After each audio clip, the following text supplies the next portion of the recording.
they're gonna taste like shit. So I ended up with a bunch of these cute little nuggets.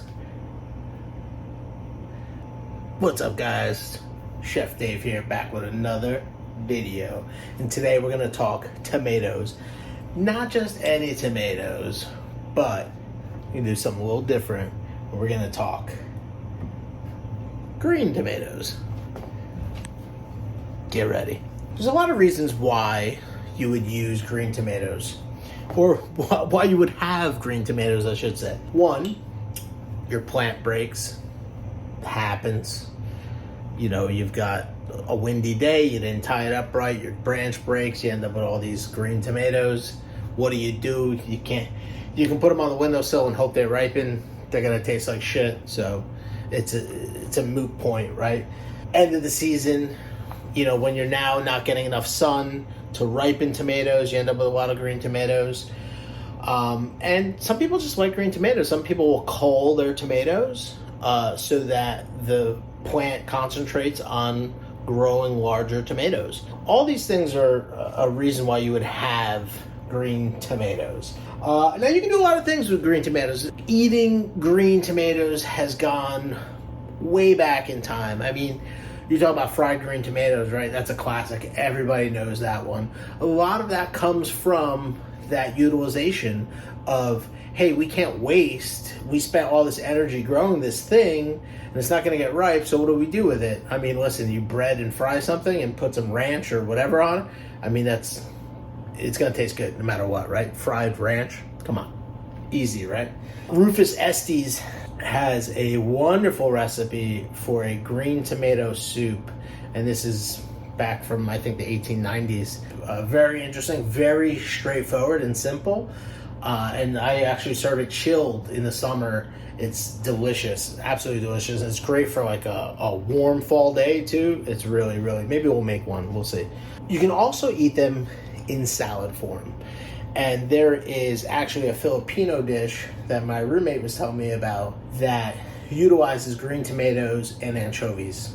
And it's kind of like a salad served over warm rice. Anchovies marinated in, you know, garlic and ginger and spicy and vinegar, then served over hot rice. Aromatics, beautiful, you know, fantastic. I'm gonna do a version of that, my version of that today. I think this will be something fun for you guys to try at home, okay? So let's do it. So as you can see, I've kind of started some things already just to save some time. I've got chopped ginger here. I've got a little bit of red jalapeno for some spice. Now you can make this sour your own, you can leave that out. These are nardello peppers. They are not spicy. Some raw garlic, because you want this to be punchy, because it's going with anchovies. You want some punchy flavor in there, and that garlic does the trick. And then the next thing you do is we got our tomatoes, right? So we're going to, for these bigger guys, we'll take these tops out. Okay, you can go like that. You can even just go like that. Pretty simple. We're gonna just slice these up. Okay, the wedges. Same thing with this one. You can be variant in sizes because that will help kind of change things up. Like even with this one, we're gonna dice this one, right? A little bit different size and shape, so it'll absorb the marinade maybe a little bit differently. Okay, that's good on those. Then we're gonna use some of these little guys. We're just gonna cut them in half. We're just gonna cut them right in half. See? Boop, boop. Beautiful, aren't they? Now, if you're wondering what the taste of a green tomato is, see how there's that pop to it? Lots of texture. It's an unripe tomato, right? So it has the acidity and the texture. It has a touch of bitterness to it, I would say. Just because it is green, it hasn't obviously hit its sweet ripeness, so it's like has that starchy kind of bitterness to it. But that is the foundation, right? To this, we are going to add our pickled onions that we made earlier. A ton, just about that much.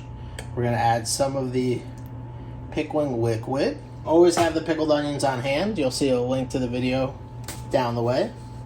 You're going to put a tiny bit of salt, just a tiny bit. We're going to put a little bit of pepper. And then we're going to bring some umami to this. Bring out the big guns, as I call them. This is a Thai mushroom soy, which is to die for. We get a couple good squeezes of that in there. Give that a nice stir. So you want to have a little bit of that juice on the bottom. You want this to marinate a little bit. Let me just taste that on the bottom. Oh yeah. Little kick to it. Oh, that's really good. Oh, that fresh ginger is beautiful. To this is a really beautiful purple basil. It adds so much in the way of aromatics to something like this, where I'm going to add a bunch of them whole, and then for one of them, I'm gonna tear it up, okay? And that will just break a little bit more of that aromatics. Oh, God, it smells so good. That basil is just so intense, so beautiful. Next, we're going to take our Patagonia white anchovies in roasted garlic oil. We're gonna put the whole thing in there, tin, the whole oil, everything. And you see these beautiful roasted garlic. So now we got two different kinds of garlic in there. Oh yeah, baby. And now we're going to gently, I'm not gonna break these up. I kind of want to leave them as they are, but I want them to marinate. Now we got a pot of rice on, and we're gonna serve this over rice. But we're going to let this marinate. Wow, that needs nothing else. That is so fucking good. As you can see, guys, that's pretty much it. The salad is done, ready. Just making some final little touches there, moving some herbs around and getting some spots off the plate for the waiter photo. But that's it. Super simple. We come in, like I said, we serve this with rice. You'll catch a link to the video of how to make that rice. And couldn't be much simpler. I hope you guys enjoyed this video. If you did, make sure you comment, like, subscribe, and ring that notification bell. Thanks a lot, guys. Appreciate it.